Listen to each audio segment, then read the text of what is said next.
Good evening, ladies and gentlemen. My name is Abbas Milani. I direct the Iranian Studies program here, and it's my privilege and pleasure to welcome you all tonight, and particularly welcome our very esteemed speaker, about whom I'll say a few words in a minute. I want to make a couple of brief announcements. One, this week is a rather busy week for us. We have 3 events.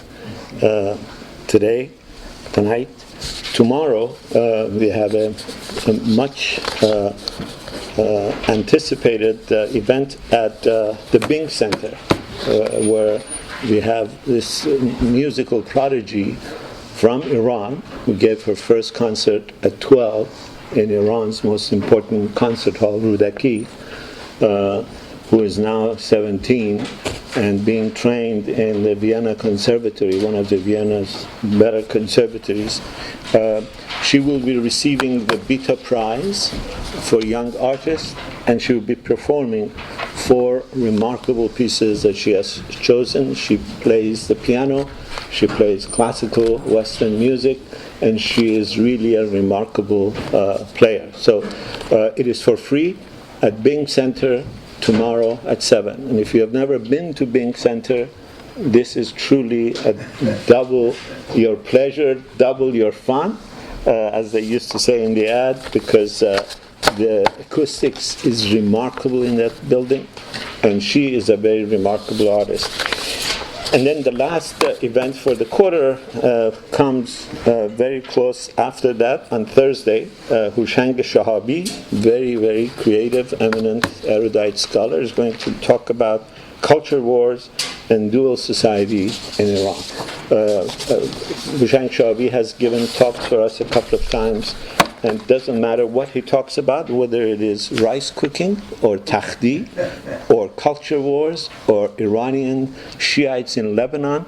He has something very new to say. I strongly urge you to attend both of these events. For me, it is a particular pleasure and privilege to introduce our tonight's speaker, Professor Moghaddam, Fathali Moghaddam. He is clearly, in my at least understanding, the most accomplished psychologist that the Iranian diaspora has ever produced. He is certainly one of the most prolific scholars that we have been fortunate to have. He is a professor of psychology at Georgetown University. He began his career with experimental psychology, and then decided to study something a little less experimental and more practical, and that is why people become Democrats and why do they become dictators. The book is truly, it's called The Psychology of Dictatorship. It is published by the American Psychological Association. I strongly urge you to try to read it if you really have any interest in understanding why it is that we live in such a perilous time in terms of the problems and prospects of democracy and problems and prospects of dictatorship. It is, I think today, literally and metaphorically today, it can't be a more interesting time to be talking about this issue, and to be talking about it from the perspective, the rather unique perspective that Professor Moghaddam brings to it. He brings all the rigors of experimental psychology, but he is as comfortable in the world of literature. You're as likely to see a reference to Middlemarch and Shakespeare as you are to some of the more interesting experimental psychology trials in trying to figure out why it is that people succumb to dictatorships, why do they become dictators, and why do they succumb to dictatorship. And at the core of his argument is truly, I think, the problem that is facing much of the Muslim world. I think the problem of democracy, the difficulties of transitioning from a despotic society to a democracy. He has some remarkable statistics about how many failed transitions to democracy we've had. And he has some very interesting ideas about how both perilous the democratic experience is and how rejuvenating of human emotions it can be. In other words, I think the central problem in Iran, and I think maybe the central problem in the West for the last 400 or 500 years, has been the rise of modernity and the rise of the individual with responsibilities, and the question of whether individuals can in fact sustain that individual liberty.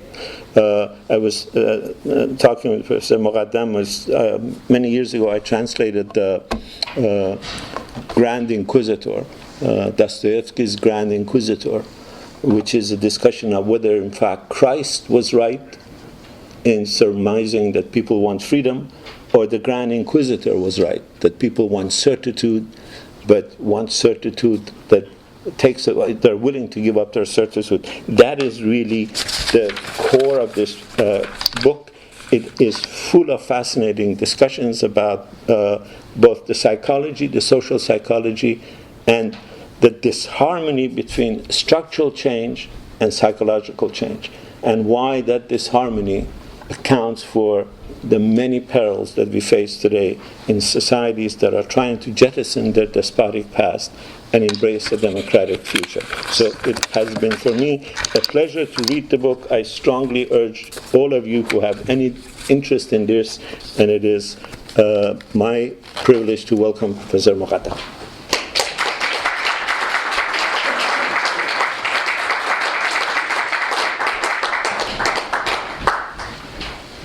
Thank you very much. It is an honor to be here, and I want to congratulate Dr. Gilani on the outstanding leadership he has shown. This is such a fantastic center that's been established at Stanford.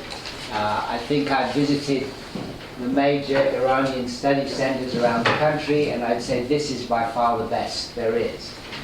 You're really setting the pace. I'm going to talk today about this book that was mentioned, The Psychology of Dictatorship, but like any other book that I've written, it shouldn't really be published because it's always unfinished. You know, when you read something you've written and you think, oh, I could have done that differently. And right now I'm involved in writing The Psychology of Democracy, so any feedback you have would be wonderful. I'm an experimentalist, and I went back to Iran with the revolution, and there I discovered that, you know, the kinds of experiments I was trained in really don't fit in well in a revolution. So I started thinking more broadly about what it is that psychology can offer in these broad issues of transitioning from dictatorship to democracy. I want to start off by talking about the labels we use. In everyday life, we talk about dictatorships and we talk about democracies as if they are categorical, as if there are dictatorships over there and democracies over here. I want to encourage you to think about a continuum whereby all societies began as dictatorships. Some societies have made some progress towards what I call actualized democracy. But as far as I know, we don't as yet have actualized democracies. For example, the United States is far from an actualized democracy, a place where the potential for democracy is realized.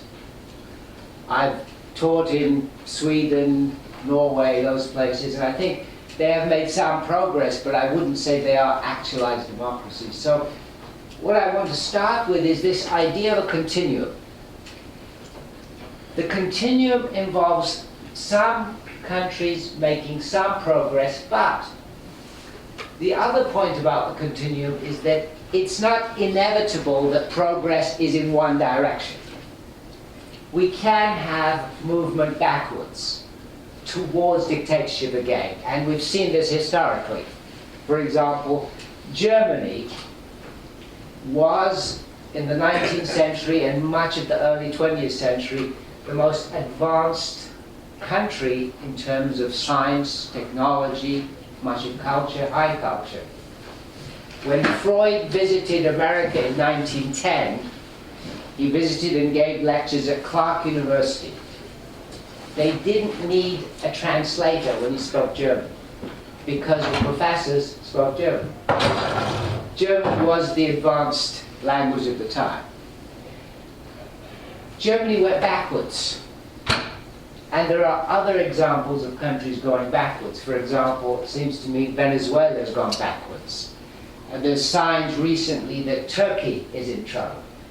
So we mustn't assume that progress is going to be unidirectional and we're going to always move towards democracy. So that's my first point. The second point is that psychologists have contributed to our understanding of dictatorships, but typically what they have done is studied personality. So there are literally hundreds of studies of Stalin, Hitler, now Gaddafi, Assad, all these people, particularly from a psychodynamic perspective. And the focus has been on the individual dictator. I'm going to argue that that approach is wrong. Of course, that approach emerges because of the individualism of modern psychology. Modern psychology is dominated by the United States, and American psychology is all about individual behavior. I'm going to argue that to understand dictatorship, we can't focus on the individual dictator. That's only part of the puzzle. I'm going to focus on what I call the springboard to dictatorship. How does the springboard come into effect? Now, it's not the case that all the research done from a psychological perspective is irrelevant. No, the personality of the dictator does matter. But that's only part of the picture. It's only part of the picture because in any human group, you know this from work, you know this from family, in any human group, there are potential dictators. We have them at work. Why is it that they don't become dictators? Because they do not have the opportunity to become dictators. I'm always amused that in science there's so many examples of people who have been so brilliant, like Newton, Isaac Newton, who was so brilliant, but when you read his private life you realize, oh my God, this would have been a terrible dictator. He destroyed the lives of a number of scientists around him when he had the power.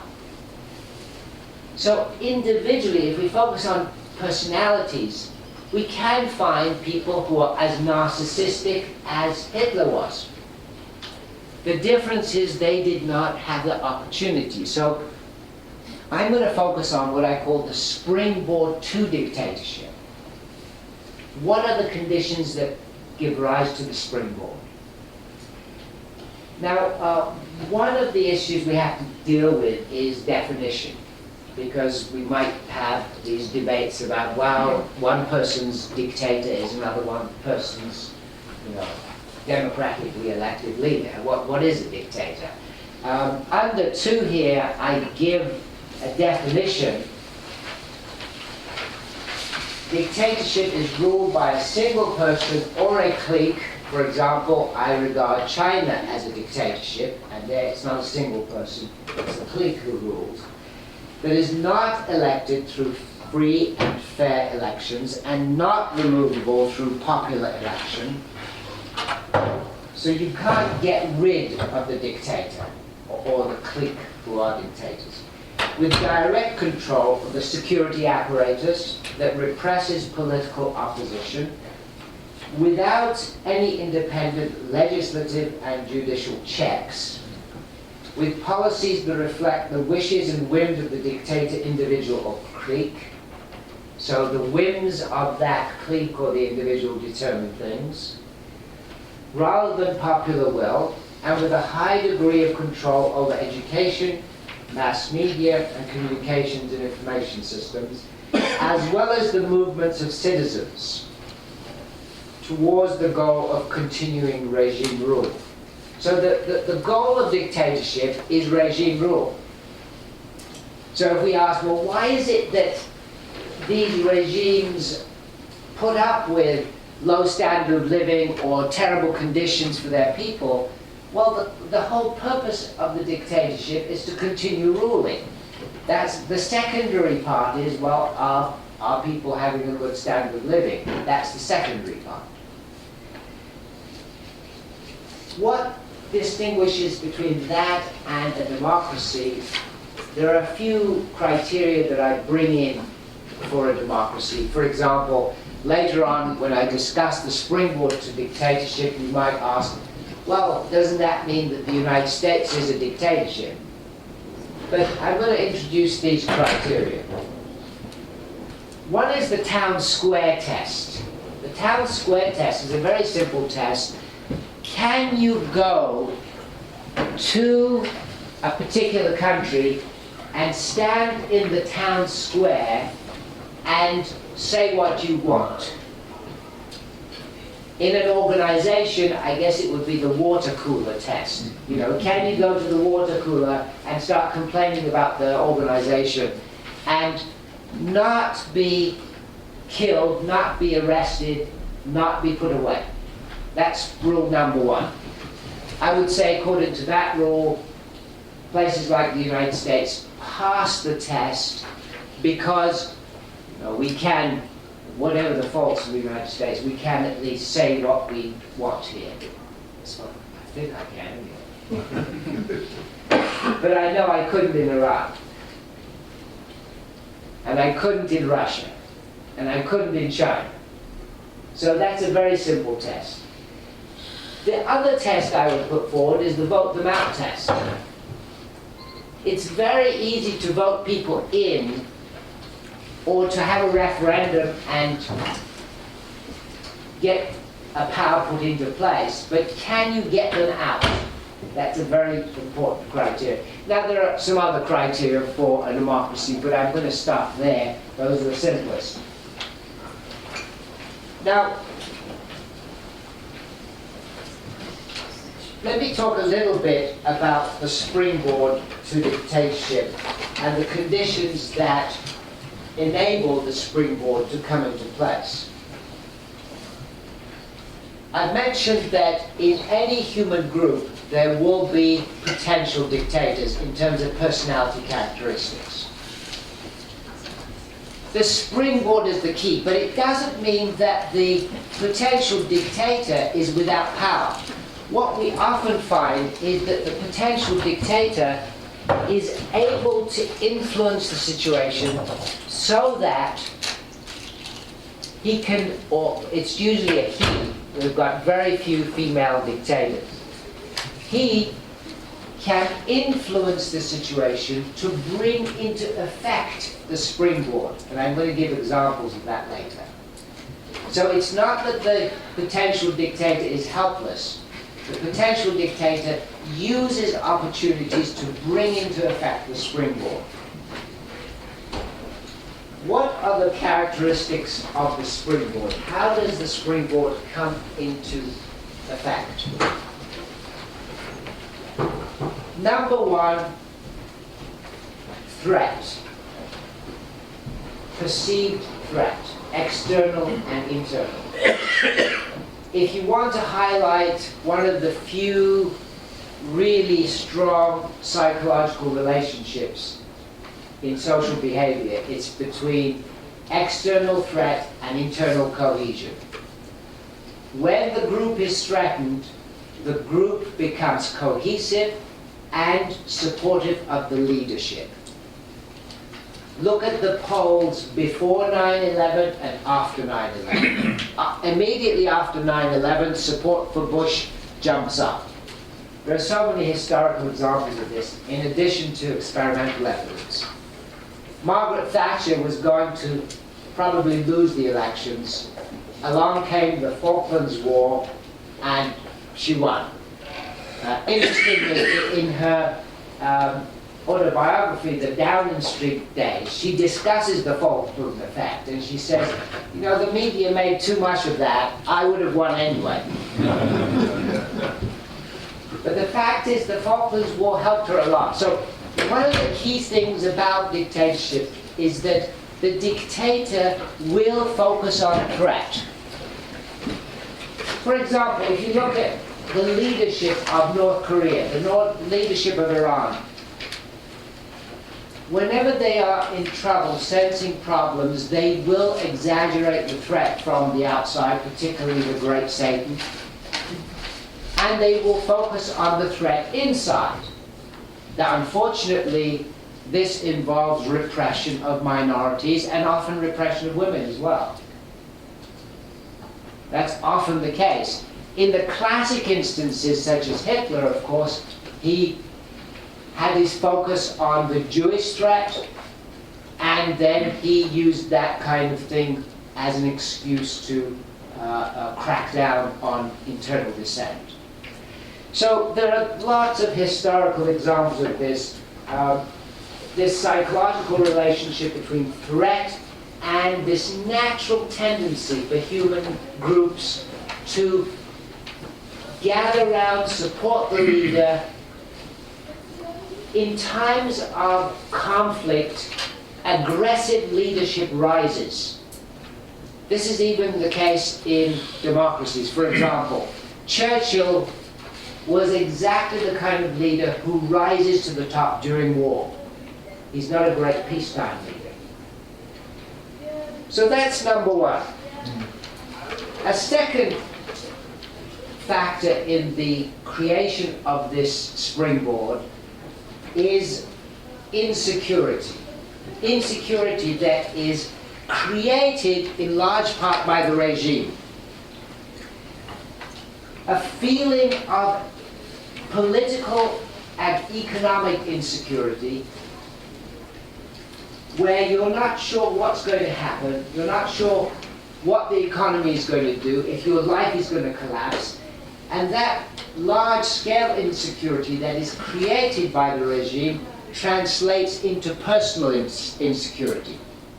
So that you feel insecure, and related to that is a lack of trust.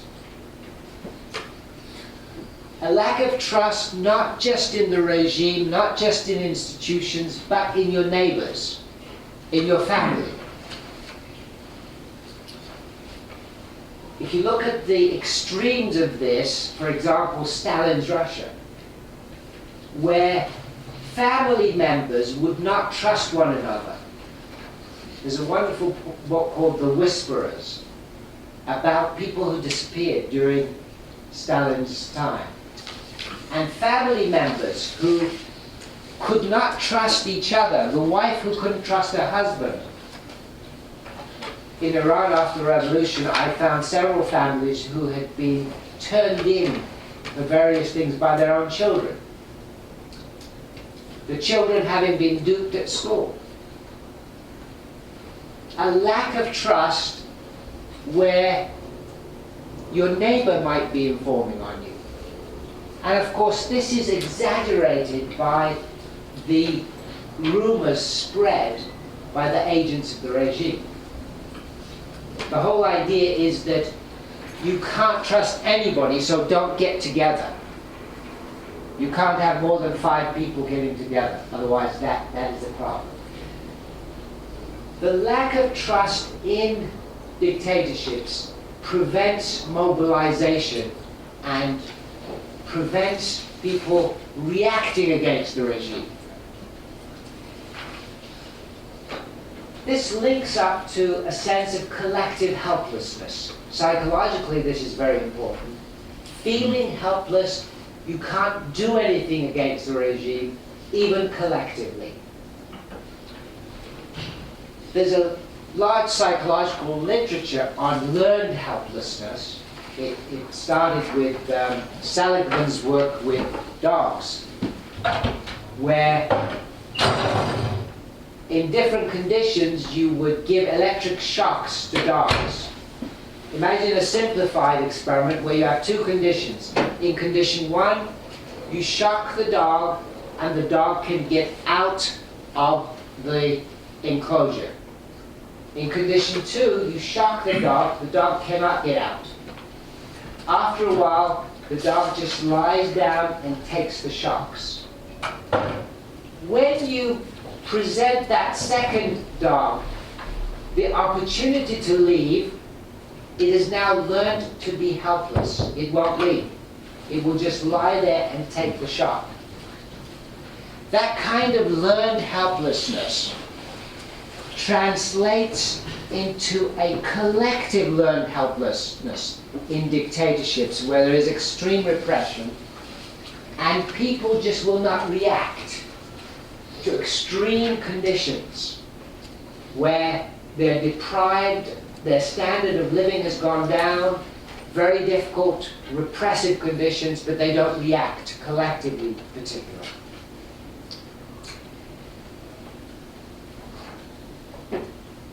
In these conditions, there's often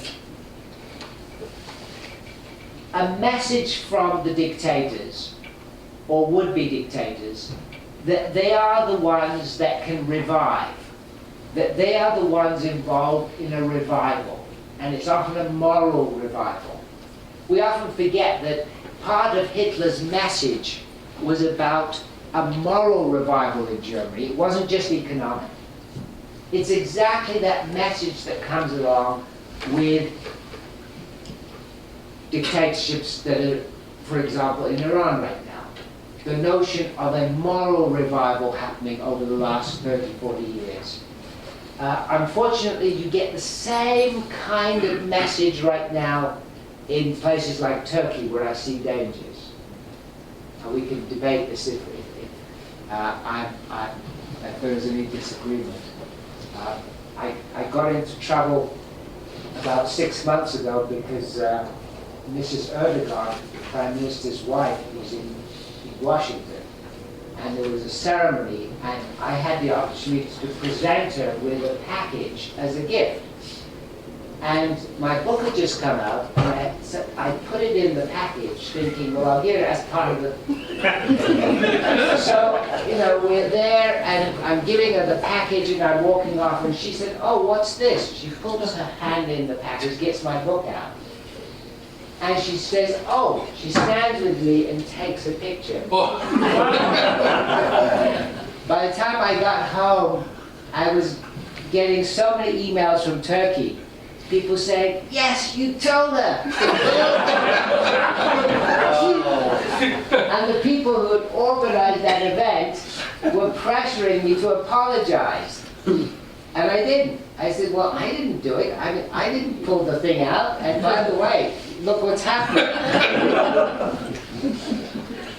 But this moral revival is always, for me, a bad signal. A bad signal when you've got this message coming out from a regime saying, you know, we're going to be better people, cleaner people. We're not just going to be economically better off, we're going to be morally better off. And that scares me.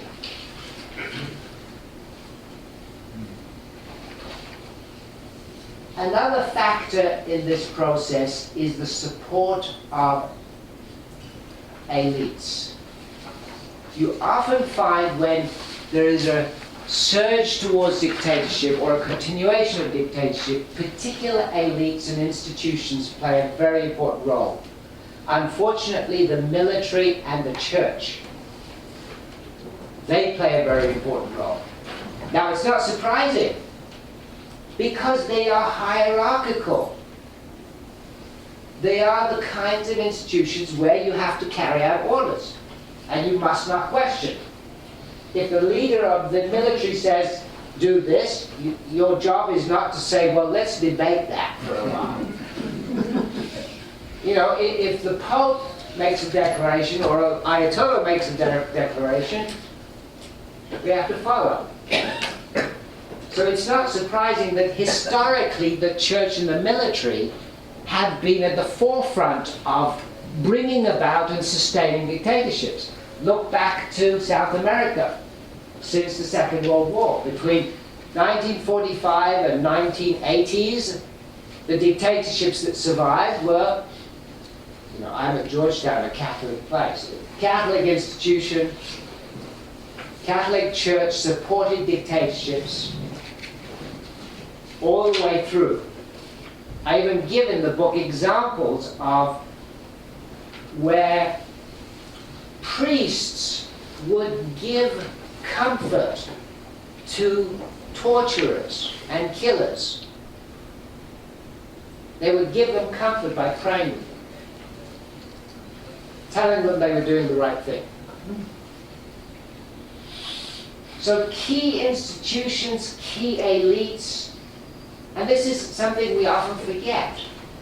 If we go back to Hitler, there were very important elites supporting Hitler, not just in Germany. Ford and a number of very prominent industrialists in America supported Hitler. In England, most of the aristocracy, including the king who abdicated, supported Hitler. In the 1930s, there was a character called Sir Oswald Mosley. Oswald Mosley was married to one of the Mitford sisters. The Mitford sisters were the equivalent of Princess Diana of their day. They were true blue aristocrats. Oswald Mosley used to march through London with hundreds of thousands of black shirts. The black shirts were the equivalent of Hitler's brown shirts. They were pro-Nazi. Most of the aristocrats were. That's why they had to ship off that king who abdicated and send him away, because he was such an embarrassment. He'd gone off to meet with Hitler.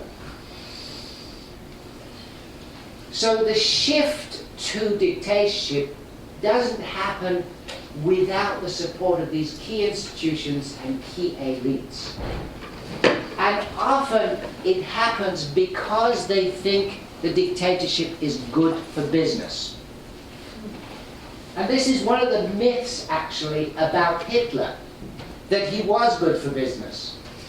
In the book, I cite a wonderful new book that's reanalyzed the economic performance of Nazi Germany and actually concluded that it wasn't good for business.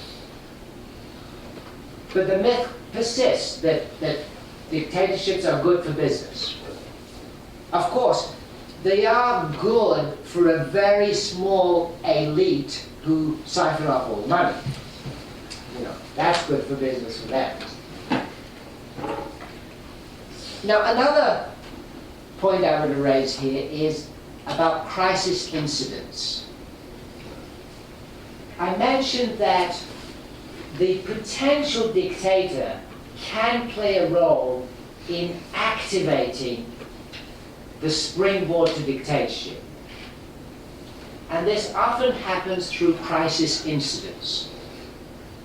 For example, Hitler used a particular incident where a left-wing radical had set fire to a government building, and Hitler said, the communists are coming, clamped down on civil liberties, and the Nazis were in. In Iran, after a revolution, that crisis incident that was used was the hostage-taking. From the outside, it may seem idiotic. Why would they invade an embassy and stay there for so long? It served the purpose of Khomeini and his followers. Through that period, one by one, they knocked out all their opposition. By the end of the hostage-taking, they were in absolute control.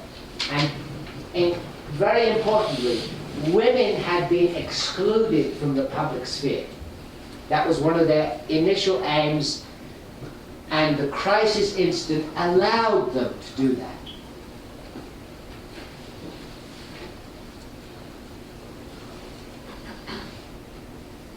Certain cultural traditions also help. Cultural traditions particularly in the narratives used in society. Now, I'm coming back to the issue of psychology. From my perspective, the psychology that's most important in these situations where you're trying to get a transition from dictatorship to democracy, we had that opportunity in Iran, they had that opportunity in Egypt. The most important psychology is not what is in the individual head. It is the psychology that is out there. It's much more powerful than what is in here. Let me give you a few examples.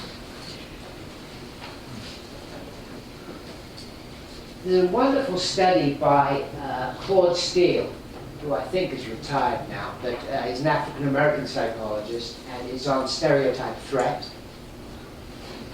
Wonderful series of studies where he looked at the performance. He started with the performance of males and females in maths. And he got men and women who were very good in math, and he tested them under different conditions. In condition 1, just give them a math test.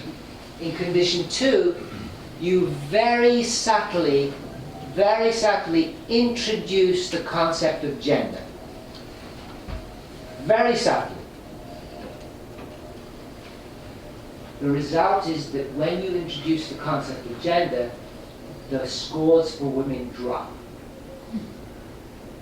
Now, that study has been replicated many times. It's been replicated with African Americans, different variations.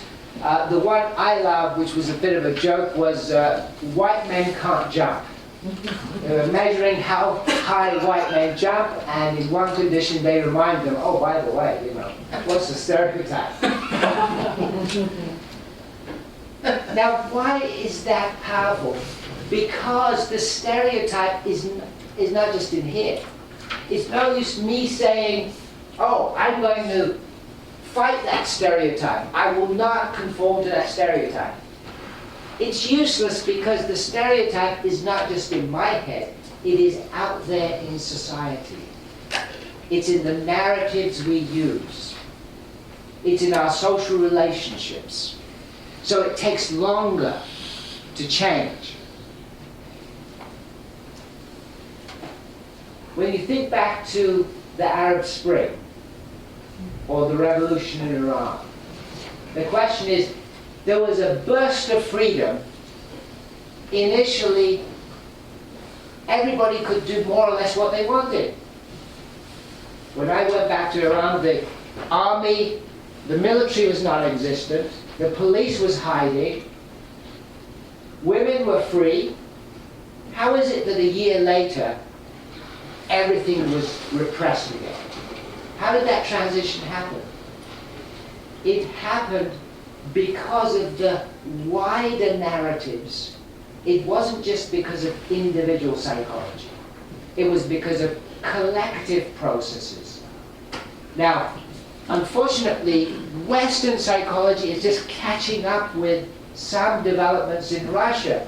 For example, Vygotsky, the great Russian psychologist, he focused on cognition, not just in here.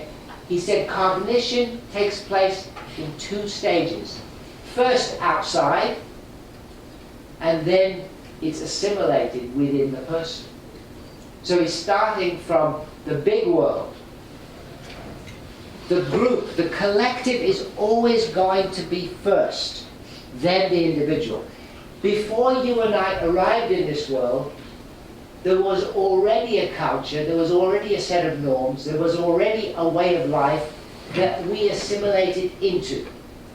And our cognitive processes took up that larger process that's cultural.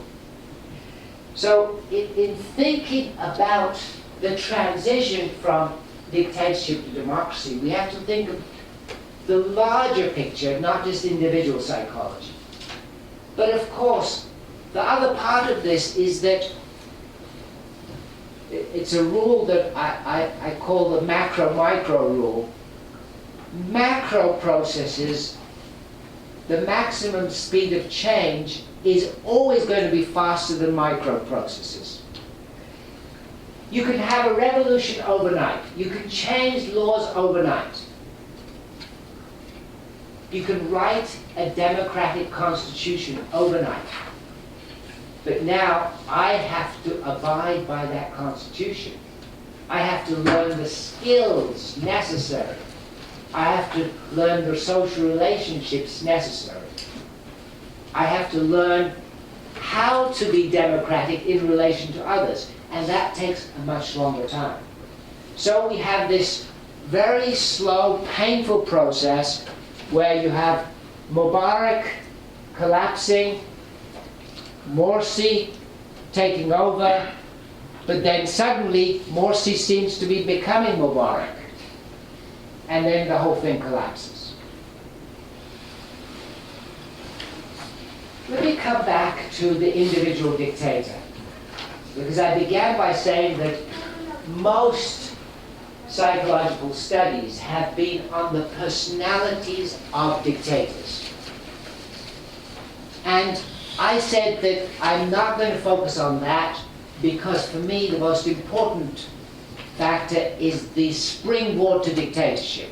However, the personality is important. It does play some role. So what are the characteristics of the typical dictator? What kinds of individuals are more likely to become dictators? Well, here are some of the characteristics, but they don't actually apply to all dictators. For example, charisma is the first one. Charisma is well known in leadership research. It's discussed in relation to dictators, but actually, a few of the most important dictators in history have had no charisma. For example, Stalin. Stalin was not charismatic. He couldn't appeal to crowds. He couldn't make wonderful speeches the way Hitler did. Now, Machiavellianism is something that I think is more common to all dictators. The psychological measure of Machiavellianism was developed by Dick Christie from Niccolo Machiavelli's The Prince. And it's a measure that gets at this tendency for people to see the world as threatening. Now, the world is a threatening place, so I'm going to get you before you get me, because I know you're after me. And nice people finish last, so I'm going to cut corners and lie and cheat. So the Machiavellian is always out to get you because he knows you're after him. And that's often a very important trait of dictators. They're ruthless in that they see the world as threatening and they act on it. Narcissism is also very important. The tendency to see the world through your own wishes and desires and only that. And linked to that is a craving for centralized power. You can see this so clearly when you listen. For example, I don't know if you remember Gaddafi's last days when he was still giving these speeches and he was still fantasizing about the power and everything was him. You know, his family was all over the place, his country was being destroyed and everything was about him. Same with Hitler. Of course, he was willing to get old men and young boys to die for him, even in the last days. Another psychological factor here is low tolerance for differences. Now, this has been studied extensively in psychology.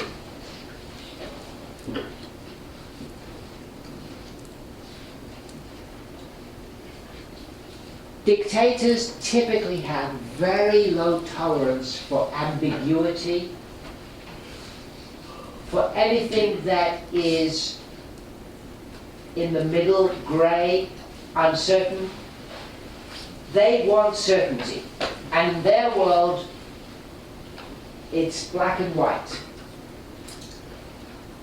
They have ideologies that make the world black and white. And they are very quick at pointing out who is with them, who is against them. Tolerance for ambiguity is something that was studied in the original Adorno studies in the 1950s, the authoritarian personality. It's being studied now under different labels in psychology. It's a very important characteristic. If we do our jobs well in education, we should be raising more and more people who have high tolerance for ambiguity, who don't see the world as black and white, who do see the complexities of the world. But of course, we don't always get it right in education. And self-glorification is another of the characteristics of the potential dictator. Let me talk a little bit now about ideology. Here I differ a lot from some of the things I've read about the role of ideology in dictatorships. I think a lot of the writing that's come out about dictatorships has been inspired by the Marxist theme of false consciousness. And the idea has been that, I don't know if you've come across that book, What's the Matter with, which book am I thinking of? What's the Matter with? Kansas? Kansas. Is that right? Yes.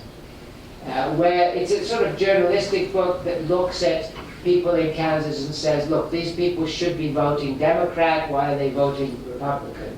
You know, they're misperceiving. They don't understand their own interests. And of course, this is classic Marx. False consciousness, the proletariat do not understand their own position as a separate class with distinct interests. Now this has come down to us, and if you look at discussions about why did dictatorships survive, it's often coming down to, well, dictatorships survive because the masses are fooled by ideology. The masses are brainwashed. I find this very hard to believe. The reason is, if you go to a place like Tehran right now, what you find is the masses, as it seems to me, they know exactly what's going on. They know they live in a corrupt state, that if they speak up, they're going to get killed. If you go to Russia, are Russians walking around spouting Putin's ideology? I don't think so. The Russians I met, even the lower educated ones, they were pretty clear. It's a mafia system. What is keeping these dictatorships in place? It seems to me it's clear. It's the gun. It's the gun pointing at your head. When I was in Iran, I didn't dare speak out. If I go to China, I won't stand there and start shouting about how corrupt the Chinese system is. Why? Because I'll get arrested. The masses are held down in dictatorships by pure force, not ideology. I don't think the regimes bother to check ideology at that level. Ideology does play a very important role, though, in dictatorships. It plays the role of keeping the power elite cohesive. If you're one of the power elite, you must conform to the ideology. If you're one of the regime in Iran or Russia or North Korea, China, you have to toe the party line. It's there that they don't tolerate any dissent in ideology. That's why if you are the dictator's uncle in North Korea and you step out of line, you get killed. If you are the ex-president or ex-prime minister in Iran and you step out of line, you get put out. So the role of ideology in dictatorships, I would argue, is really there to keep the elite cohesive and to allow them to pummel the masses if they need to. Ideology allows the dictatorship to use brute force to maintain their power. But they don't have to expend their energy trying to convince everybody in the country of their ideology. Of course, if you go to schools, the kids are going to have to pass their exams in the ideology. You know, they're going to have to get all the answers right in the usual ways, but they don't have to believe it. Everybody knows it's a facade. So that's a twist to the traditional way of looking at ideology in dictatorships. Finally, I want to come to an issue that I started with, that is the continuum, the dictatorship-democracy continuum. I started by saying that in everyday life, we categorize the world into dictatorships and democracies, and that, it seems to me, is wrong. What we should think about is a continuum where all the nations start as dictatorships. Some have made some progress towards democracy. One of the characteristics of capitalist democracies in the last 30 years has been increasing inequality, increasing group-based inequalities. And another characteristic over the last half century, actually, has been lower social mobility. President Obama made a speech recently in which he said, you know, in the last 10, 15 years or so, he insinuated that it's fairly recent that social mobility has gone down. Actually, I don't think that's true. If you look at the data, social mobility has been fairly low for the last 40, 50 years. There's actually a new book using new methodology. It's called The Sons Also Rise. And the methodology they use is following family names.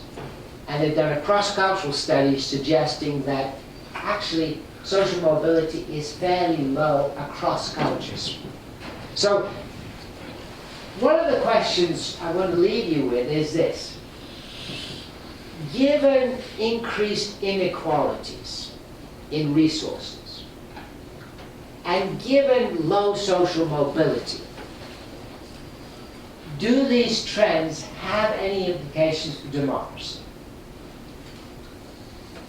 Now, you could say, no, they don't, because democracy is about voting and political things, and resources have got nothing to do with that. But I would say that there is a link, and that the quality of democracy is going to decline if we have a situation, as we do in America right now, where resource inequalities are increasing, participation in political events is declining, and social mobility is low. I'll stop there. Thank you.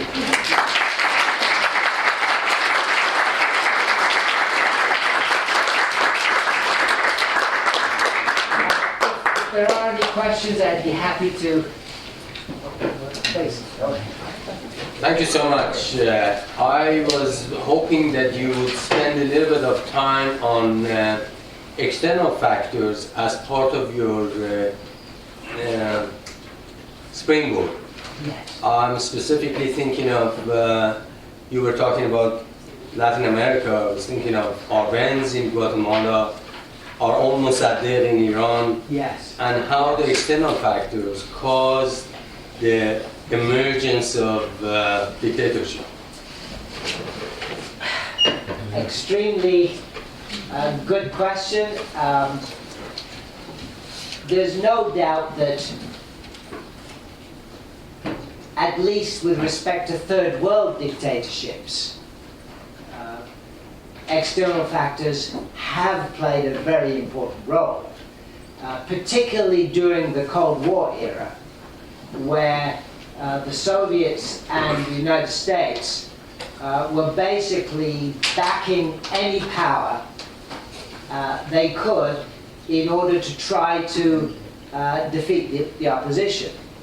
So I would say you're absolutely right, external factors are important, and they continue to be. I've just been writing under a title, I call it The New American Global Dilemma. Some of you will know the original American Dilemma. This was Gunnar Myrdal's work, The American Dilemma, where he did a study of the United States, and he said, look, there's a dilemma here. The United States is all about freedom, but you've got segregation. You can't have this together. Right now we have a new global American dilemma because the United States continues to talk about freedom and democracy and backs the Saudis and backs all kinds of regimes that we know are dictatorships. So external factors are very important, and they continue to be, particularly in the third world. I would say another factor that is very important in all of the world is globalization. Globalization is, in some ways, reinforcing tendencies toward dictatorship in the West as well. And this is something that is a danger in the long run. You mentioned early on that there are few, if any, women dictators. I'm wondering why you think that's the case, and which part of your model do women not fulfill? Excellent question. Well, I think historically, if we look at leadership historically, you know, human settlements from about 12,000 years ago, we had the development of chiefs and kings and all kinds of titles. It was physical strength. Physical strength was the key. And even now, actually, if you look at the political psychology evidence, there's a lot of interesting data coming out showing that voters are influenced by even split-second images of faces, and they usually prefer to vote for faces that reflect strength. So that part of it is important, the history of the role of physical strength and our stereotype of leadership. Now it's beginning to change. We've had Margaret Thatcher, Gandhi, all kinds of people coming in, and Merkel. So you can see a transition, but hopefully women will not become dictators the way men have been dictators. Hopefully they will stick with the democratic side. But why? Well, in large part, I think because the processes that bring them to power are democratic. So if you look at the process of dictatorship bringing somebody to power, the relationship between the followership and the leadership, that becomes important. There's a literature right now on followership, followers shaping leaders, and the followership for women tends to be more democratic. It's not to the right, it's to the left. So the answer I would give is that the processes that bring women to power tend to be democratic processes. Now, we might find some exceptions. I think Margaret Thatcher could have become an exception if we had a bigger war than the Falklands War. Professor Moghaddam, very interesting. I wanted to go back to the beginning of the talk, and it's interesting because I think you draw from theory, but you're also relying on experimental psychology. Yeah.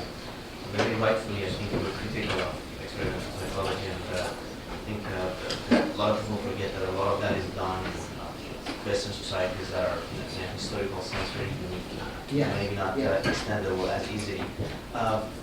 That criticism aside, there seems to be a push toward evolutionary psychology, Yes. combined with anthropology and biology, that's trying to make up for that lack by looking at our biggest collective, which is our species. Yes. Do you draw on those insights in your work, or not as much? Yes, actually, there's a biologist here at Stanford, Paul Ehrling, whose work I admire a lot, and I borrowed some ideas from him in what I discuss as catastrophic evolution.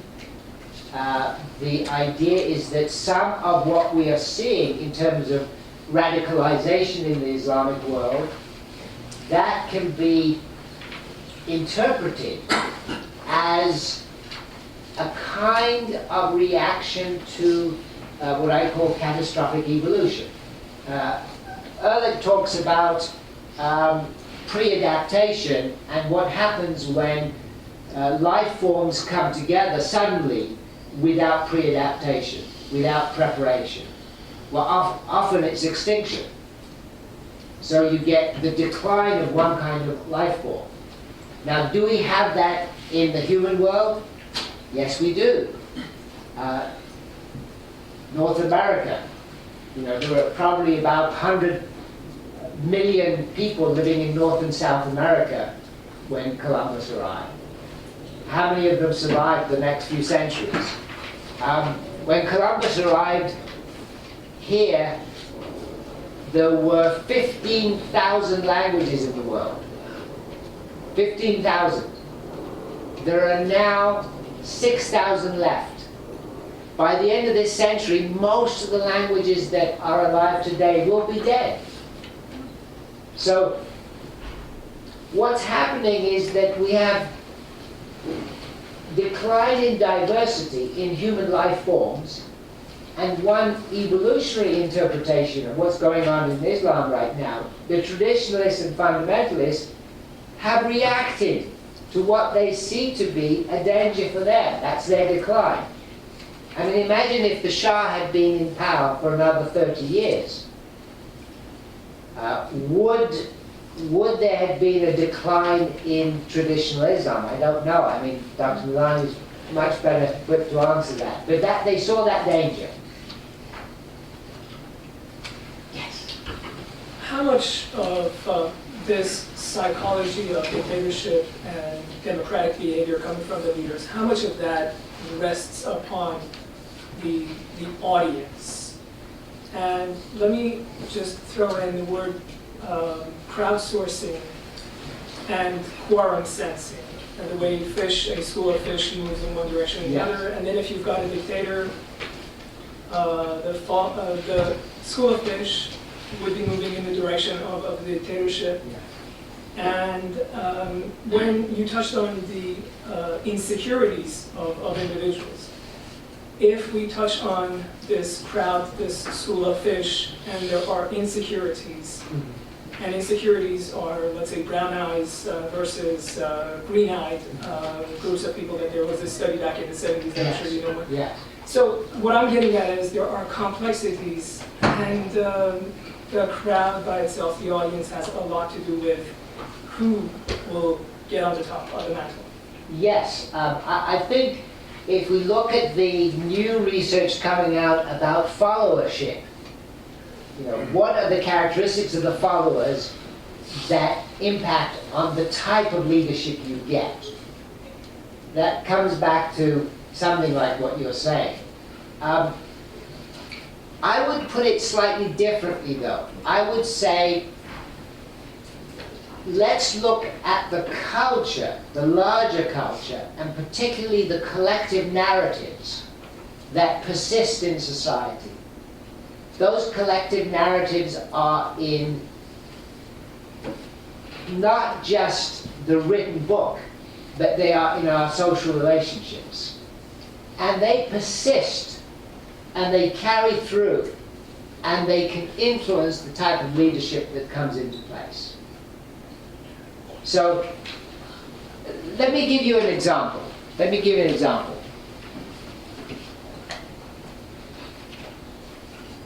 something very interesting happened after the revolution in Iran. I went to some people's houses where they had become very religious suddenly, and they put away furniture. They said, we're going to sit on the floor. And these were people who obviously were going with the tide. So you don't have furniture and you're going to sit on the floor. But what persisted? What persisted was certain traditions in where you sit. The most important people still sat at the top of the room. The least important sat by the door. And when an important person came in, everybody still stood up. So I noticed that, okay, the furniture's not here, but the behavior's the same. So that kind of persistence is what leads to continuity. And you can magnify that and think about how people are working cognitively and relating. So that continuation is very difficult to break. You can see this in revolutions. Look back at the French Revolution, how hard they tried. They changed the names of the days of the week. They changed the way you addressed one another, just as they did in Iran. They changed things like the side of the road you move on. They tried to change everything, the names of the roads. But there is persistence in patterns of behavior, just as right now in Iran, when you go back, you find certain patterns of behavior exactly the same as they were before the revolution. The inequalities and group-based inequalities particularly persisting. If I may, I have a question for hopefully your future lecture here, springboarding to democracy, Mr. White. In this context, you talked about dictatorship. In particular, you talked about collective narrative and consciousness being out there as a major function. Yes.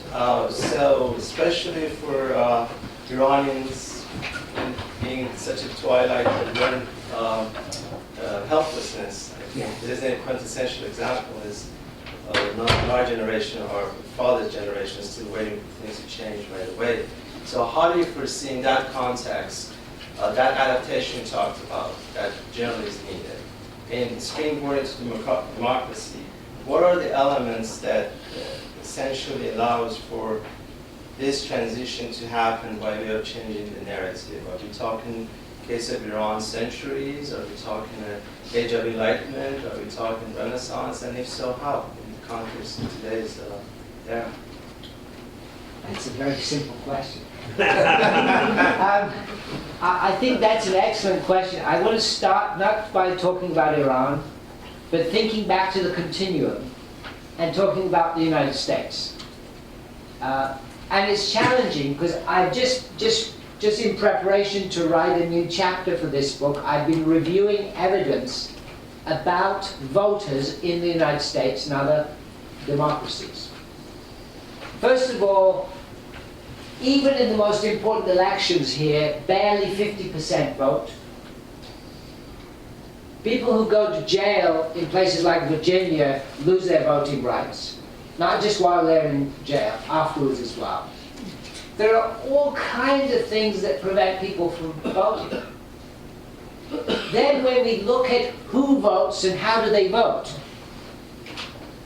well, let me give you some of the evidence I'm looking through. There's a recent research in the proceedings of the National Academy where they showed that if in the last 10 days the local football team won, that adds something like 1.6 percentage points to the incumbent senator, governor, or president. They showed the same pattern for basketball. They showed that when you flash images, the title of this paper that I just read was voting No, selecting in 100 milliseconds. They flashed images of Canadian politicians, 100 milliseconds, and Americans said, oh, that one or that one. And those images were enough to predict the winners of Canadian elections. Now, I could go on. There's research using neuroscience showing that when CEO images were flashed up and the amygdala was checked, what they could track was the success of the CEO was actually predicted by activity in the amygdala. Now, what all this suggests is that a lot of our selections seem to be happening outside consciousness. And this is in the United States. So I would start by asking, okay, when people have elections and they vote, what's happening? You know, how are they voting? What influences them? And once we start with a free country like the United States, we can then go and say, okay, now let's think about Iran. What are the challenges there? I think the challenges are much bigger there. But we know that even in places like the United States, we have challenges. Because we don't have true democracy yet. What we have are the procedures that take place for elections. The other interesting thing is that if you look at who votes in the United States, poorer people, less educated people are less inclined to vote. Younger people are less inclined to vote. I mean, there's a real trend here. Fortunately, women are voting more now. They used to be less inclined to vote. So even the 50% who do vote in the most important elections, they're not representative of the nation. They're representative of the most affluent groups. So, you know, to come back to the Iran case, it's going to take time even to get to what we have here. But I'm always an optimist. Do you see Chinese dictatorship as a class in itself? You know, typically, historically, a lot of dictators have been relatively uneducated people, ruthless, not very smart. You know, Gaddafi could be an example. Yes. And the Chinese are the other extreme. You know, they are extremely smart. They are engineers. They seem to at least do right thing in some areas for the Chinese population in terms of economic growth and more opportunities. So, is that a situation where, you know, they are very different in your mind from other dictators, and maybe even much more difficult to dislodge because of that? Well, they are and they aren't. They aren't because they have the hallmark of all dictatorships. They are a closed system that has become corrupt. I mean, the real reason I'm against dictatorship is because it's a corrupt system. When you have a system that you cannot question, then corruption seeps in. So the Chinese, for me, are still, they have the hallmarks of the classic dictatorship, that is corruption and closeness. Now, they have managed to open up their economic activities in relation to Taiwan, the West, etc. And I think they've been very clever in doing this. However, the challenge is, how long can they keep this up? Their middle class is growing fast. The middle class wants more say. They might be bought off for a while, but I think in the long run, it's going to be interesting to watch. I don't like the Chinese system. I know a lot of people admire it. I don't like it because of the corruption and the closeness. I think it's very dangerous when you have a closed, corrupt system doing well economically. It was dangerous with Germany and it's dangerous with the Chinese. But just to clarify, I was not saying it's a good system, it's not a good system. No. It's just I different understand. in its Yes, evilness. it's definitely different. They're working more as a clique than have one leader. But I worry about the long term, especially with the Chinese investments in Africa and their influence in much of the East now. Yes. Yes, you mentioned the idea of continuum, which I think is a valid one. That you can't just say, there's black and white, there is just pure democracy and then there's pure dictatorship. There is a whole continuum. So that I think is a valid idea, which I don't think everyone is considering. A lot of people see black and white.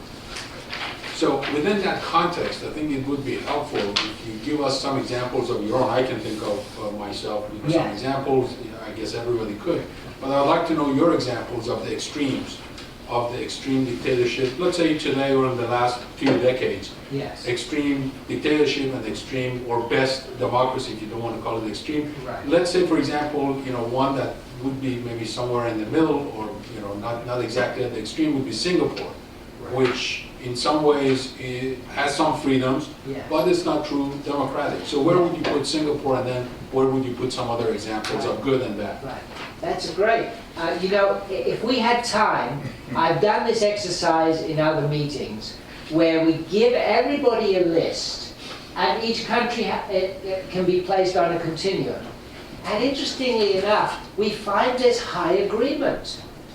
I've done this with a room of 100 people and you find a lot of agreement.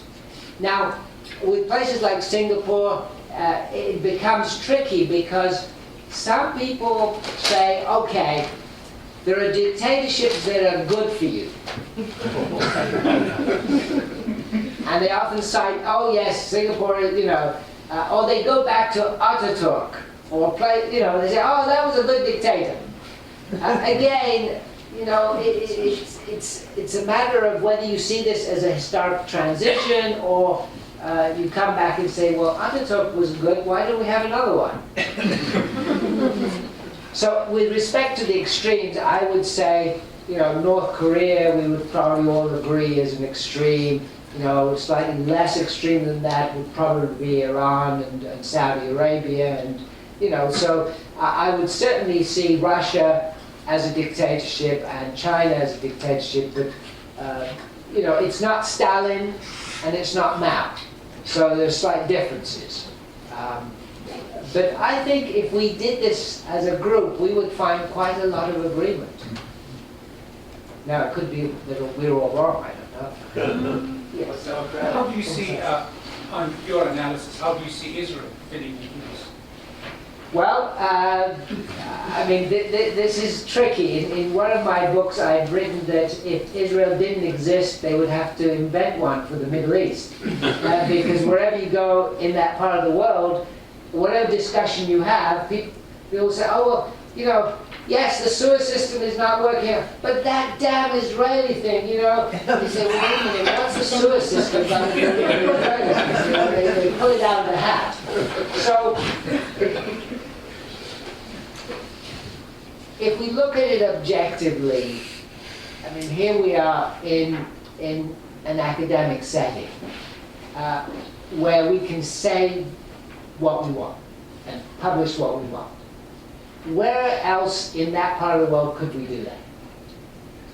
Israel. It would have to be Israel, right? So from that perspective, as an academic, I'm always saying, well, I'd probably end up there if I could go and live over there. Because in my own country of birth, I could not do it. Now, are there other problems? Of course there are. Because you've got the right wing in Israel that will not sue for peace. So you've got all those problems. But there's no doubt that they have a lively democracy. That we can't deny. For themselves, right? For themselves. Yeah, not for Palestinians. Not for Palestinians. It's unfortunate that, we started by talking about external threat, internal cohesion. The classic case is Israel. You know, if you talk to left-wing Israelis, they will do all kinds of things criticizing the government, but when it comes to survival, you know, the external threat gets them to be cohesive. Yes? Hi, thank you for speaking today.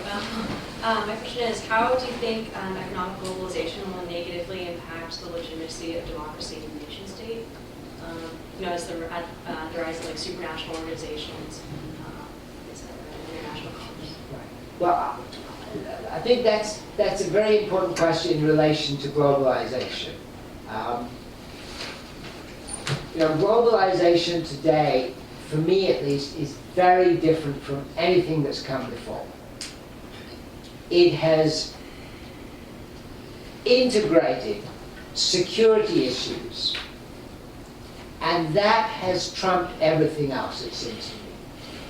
Now what's driving the political concerns are these discussions about terrorism and all kinds of things. I mean, we could talk about the psychology of heuristics. Thousands of people die every day from car crashes. How many from terrorists? And yet we're constantly talking about terrorism. So it's not just the economic globalization, I think. It is this globalization of security, so that we become focused on issues such as terrorism, and they capture the imagination of so many people, so that you can't talk about other things. You come to Washington right now, any meeting I go to, you know, I sometimes supervise government projects, and so many of them are just about terrorism. And I'm saying, well, you know, don't we have anything else? Could we talk about something else for a while? I don't know if I answered your question, but my concern is that it's not just the economic aspect, it's these other aspects that are flooding us.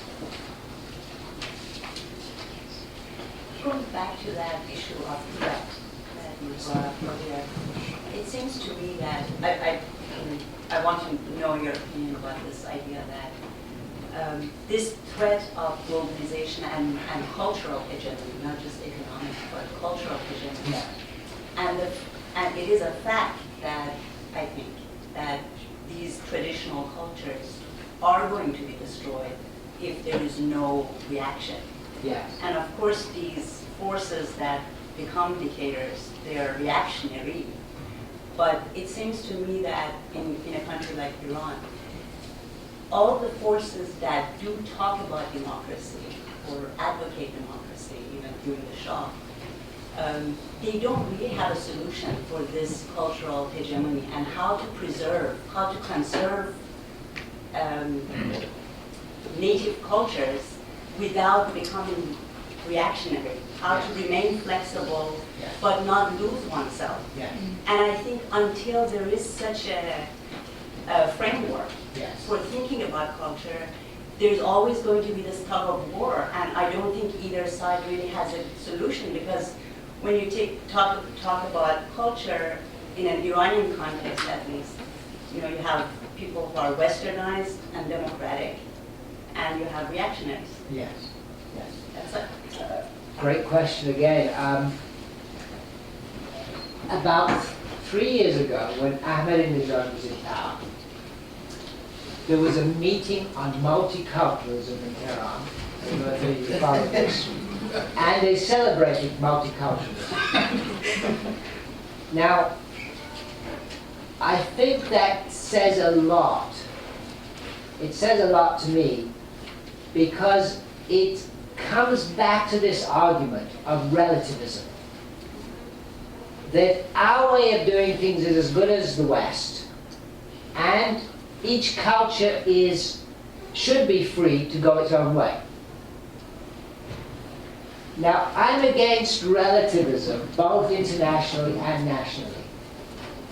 I'm against relativism nationally because I've argued that multiculturalism, for example, in schools, has actually diverted minority cultures into tracks that are not productive.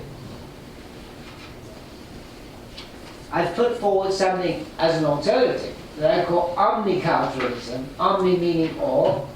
That is, you start with human universals. You start with the acceptance that human beings have commonalities, and those commonalities can be scientifically established. So first of all, we are human beings. Second, yes, there is diversity. So I would replace multiculturalism, although I know it is the politically correct way to go right now. You go to any school and everybody's discussing multiculturalism as the correct way. But I don't think it's done much of good for minorities. You look at the performance of Hispanics and African Americans, and it seems to me that it's hard to argue that multiculturalism has benefited them. And I would say relativism always goes against minorities. Minorities need human rights. That's what protects them, and human universals. When they go into a relativistic path, they get the worst deal. You look at the aspirations of young minorities right now in the United States. Most of those aspirations are in areas like music and basketball. I've had black students come to me and say, look, my friends make fun of me. They say I'm doing a whitey thing when I study. Quite serious, yeah. So I would say multiculturalism and that path is not going to be good for minorities, and it's particularly not going to be good in the third world for women, because women in the third world need human rights. If they don't have universal human rights, then they're going to be dependent on local rules, and local rules typically are not good for them. Just as the local rules are not good for African Americans here. Forgive me, but I see a bit of discrepancy here. Okay. You are suggesting that Brown versus Board of Education was not a good idea? No. That's different. I'm not advocating segregation. What I am saying is exactly the opposite.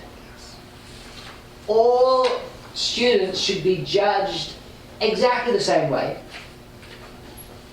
They should not be given different stereotypes to work on, which is what's happening with multiculturalism. And the problem is it's become politically correct, and this is where you could talk about narratives that link up to dictatorship, where people are afraid to speak out. I've been to schools in Washington, D.C. where a teacher will not be able to speak out because it's politically incorrect to do that. So I'm not advocating we turn back the board decision. I'm advocating exactly the opposite, that we do exactly the same with all students, and multiculturalism doesn't allow that right now. I can send you a couple of papers I've done on this. I actually did a survey of 4,000 Americans, representative sample in the United States, and we asked them, we gave them a simulation, multiculturalism, omniculturalism as the choice, and if you describe it that way, the preference was actually for omniculturalism.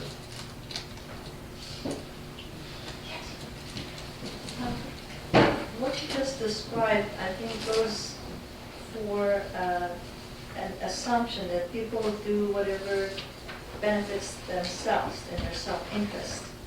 in the culture, in segregation, or creating like equal opportunity for everyone. And I think the institutionalized human right and equal right, that's important. That's what, at least in U.S., the Constitution, the philosophy of how this country was founded. That is the imbalance. Actually, there's a balance of power, but it's actually imbalance of power. Everyone is keeping each other on, their toes. That, I think, is the most important thing, because if you leave it up to human nature, they will mess it up. They will vote for their own interest, whatever fits their benefits at that moment. And maybe I'm too simplistic, but that blueprint, I think, is what probably has kept this country ahead of everyone else. And that it was an experiment which turned out to be great. Well, I agree that the balance of power is very important. In Washington right now, there's a lot of complaints about gridlock, but I always say I'm quite happy to have, the President and Congress and the Supreme Court fighting it out. I just moved from Virginia after 25 Oh, years. I see, okay, yes. So I agree with you that balance of power is very healthy over there. I don't want one of them to get the upper hand. Yes. So the way you described democracy and the examples you gave made me think that the ideal situation that you imagine is one where 100% of the people vote, and everybody votes in an informed manner, so they study the candidate and so on and so forth. But this is not the only ideal that one can imagine, right? So some people would say what we should strive towards is a government that is small, and people not voting because they've succeeded in making the government irrelevant, right? And the rights are expansive, and the government has nothing to worry about, and we don't want to spend more than 500 milliseconds on those decisions. So what is your response to that? Okay. First of all, the first part of your question, one of the debates that I think we need to have in the United States is the debate about whether voting should be a right or a duty. In some countries, such as Australia, voting is a duty. If you don't vote, you get fined. And there are a number of other democracies that have that. In the United States, voting is a right, and indeed it's a right that can be taken away from you and is taken away from you. So if you look at the history of voting in the United States, there's actually a very good book called The Disappearing American Voter. There's been a decline in participation, and some elites see that as good. Now, one solution could be to say, okay, let's decrease the power of the government so that, as your second part of your question, so that it becomes irrelevant. So it doesn't matter if you vote or not. I don't see that as viable, given the nature of the modern economy and the social system at the moment. Because even though the United States is supposed to be a capitalistic country, the government is in everything. I don't see it possible in the near future to draw back. Perhaps if Paul Ryan becomes president, we might draw back. I don't know. And yet, if I may follow up, and yet there are huge disparities in size of government across nations. Yes. Right? Yes. And yet, in every nation, they'll probably say the government can't possibly be smaller, and yet in other nations it is. Right, well, it's possible, but I'm not sure that in the United States, unless you give a lot more power to the states, unless you transfer federal power, a lot more of it to state power. That I see as possible, then you'd have a real federation system. I'm not sure if it's possible to keep the present system of government and decrease federal power without increasing local Well, state. no, but what I mean is certain things the government didn't used to do when the nation was founded, for example. Yes. The government wasn't in the business of income redistribution. The government wasn't in the business of regulation of various things Right. that it regulates now. So is it possible to go back to those? Well, I think in theory, yes. In theory, yes. Absolutely. Yeah. I'm wondering if you think the best way is for a democratic nation to negotiate with the dictatorship, and I'm thinking about this in the context of the sanctions currently placed on Iran and the Iran nuclear talks. I'm sorry, I didn't hear the second part. I'm wondering this in the context of the sanctions currently imposed on Iran and the Iran nuclear talks. So, Well, you know, I think that's an excellent question that Dr. Milani is much better prepared to answer than I am. I will ask him to answer. No, I think we should let you get some rest. Okay, well, I will.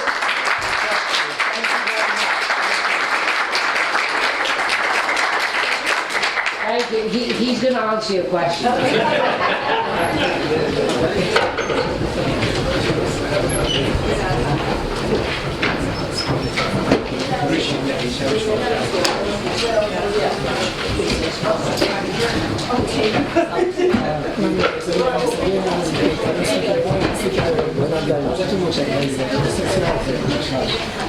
Certainly showed a lot of background in your illustrations of various features. And one thing it seems that there are many actions the country has to take to provide actually the United States sponsors democracy, and yet they're tied in with Saudi Arabia. Yes. There are different issues and Yes, there are, but you know, it comes back to the Myrtle's argument that you want to be consistent. Yeah. Well, hopefully we can. Hopefully we will. Thank you very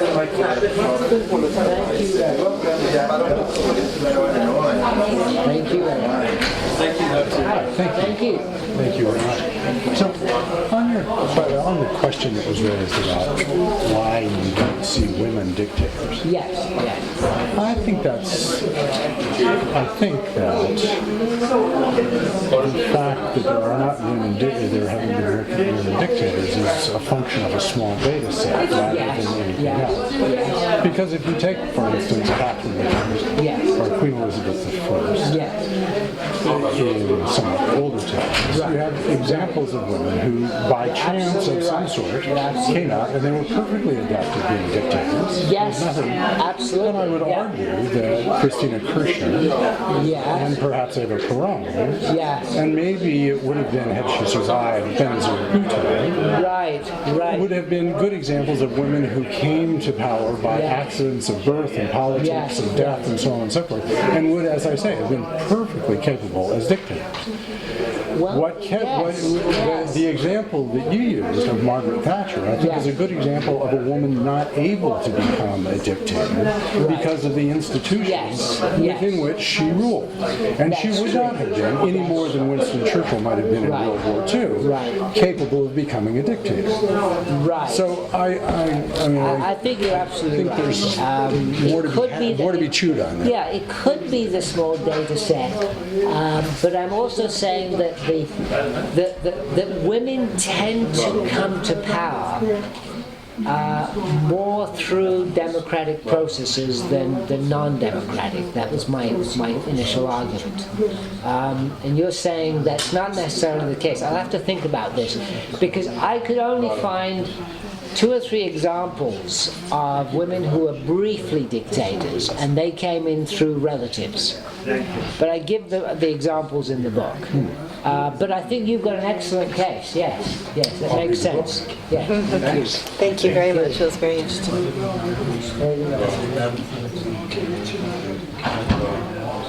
Question, effective ways in which an average Jew in the society can actually change the collective cognition of the society, other than controlling the mass media or being a person like Gandhi or something like that. Well, the average Joe, somebody like me, I can't.